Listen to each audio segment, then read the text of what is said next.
As I sat down to think of what my fears were when it comes to public speaking, I felt I didn't have one large fear, but rather a collection of smaller fears compiled together when presenting. The greatest of these for me, I feel, is the fear of inadequacy. I feel this almost every single time that I have to give a speech, especially if it's in a classroom where I know my audience also is giving a speech before or after me. This leads to me having thoughts throughout my whole entire presentation of how the people presenting before me did a better job, or those presenting after me will be more well informed on their topic or speak more eloquent.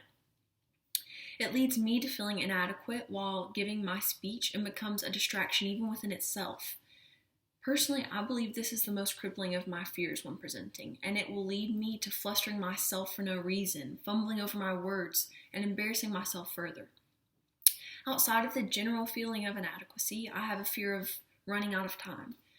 Even in the last group video project we had, the first practice run that I timed myself of my brief testimony was nowhere near 2 to 3 minutes, but 9 minutes long.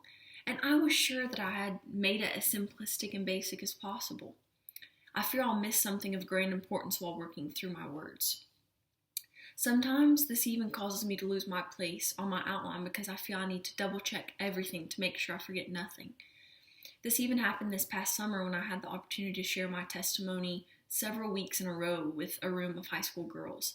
I would share on the same thing each week, but more weeks than not, I would become distracted, losing my place because I felt I needed to go back over things again and again to make sure that I didn't miss anything, which often would then cause me to miss something.